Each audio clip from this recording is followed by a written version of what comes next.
Hey, good day everyone. Welcome to my channel, Mathematics of Today's Generation. Kung bago ka pa lang dito sa channel ko, please don't forget to like, share, and subscribe. At pakihit na rin sa notification bell para updated kayo sa bagong videos na i-upload ko. Okay, by the way, if you are a mathematics contestant or a math coach, or simply a mathematics enthusiast, this tutorial is for you. So without further ado, let's begin.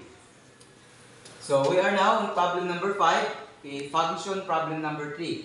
Okay, this problem, by the way, is taken from the previous Philippine Mathematical Olympiad, and we're going to solve this in a very easy and systematic manner. Okay, so we have here a function f defined on the set of real numbers has the property f of a plus b equals f of a times f of b. If f of 4 equals 625, what is the value of 3 times f of negative 2? Okay, as I said with our previous videos, that if we are dealing with function problem, we are going to stick only on how the recursive function is being defined, and we are going to look some pattern so that we could be able to solve the problem immediately. So now, for our solution, so we're going to assume some values of the variable here, a and b. So suppose we take a to be 0 and b equals 1. Then, substituting these values to the defined recursive function, so we now have f of 0 plus 1 is equal to f of 0 times f of 1. Okay, f of 0 plus 1, we have f of 1 is equal to f of 0 times f of 1. Then, dividing both sides of the equation by f of 1, this follows that f of 0 is equal to f of 1 divided by f of 1, which is equal to 1. Okay, so therefore, f of 0 is equal to 1. Okay, next, we suppose suppose a to be equal to 2 and b to be equal to 2. Then, substituting that value, so we now have f of 2 plus 2 is equal to f of 2 times f of 2.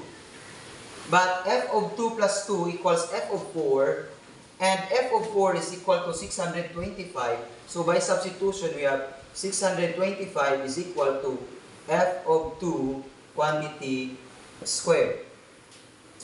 Okay, and by extracting the square root to both sides of the equation, this follows that f of 2, quantity squared is equal to the square root of 625.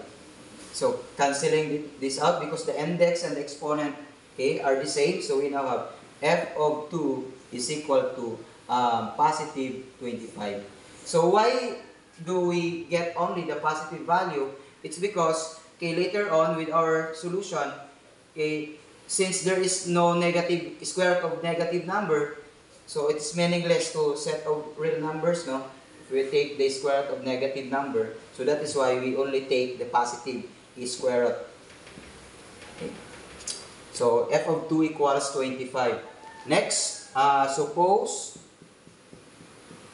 a equals 1 and b equals 1, then we have f of 1 plus 1 is equal to f of 1 times f of 1, and f of 1 plus 1 is equal to f of 2, but f of 2 equals 25, so by substitution we have 25, and we have f of 1 times f of 1, we have f of 1 quantity squared. And again, by extracting the square root to both sides of the equation, this follows that f of 1 quantity squared is equal to the square root of 25. So canceling this out. So we now have f of 1 is equal to positive 5. Okay? Then, okay, suppose a equals negative 1 and b equals 1. Then, we have f of negative 1 plus 1 equals f of negative 1 times f of 1. Okay, negative 1 plus 1, we have 0. But f of 0 equals 1. So, that is equal to f of negative 1 times f of 1 is equal to 5. So, by substitution, we have 5 here. Then, by dividing both sides of the equation by 5, so we now have f of negative 1 is equal to 1 over 5. So, this would be the value of f of negative 1. Okay. Next is, we suppose a equals negative 1 and b is equal to negative 1. Then, okay, f of negative 1 plus negative 1 is equal to f of negative 1 times f of negative 1. But f of negative 1 plus 1, we have f of negative 2.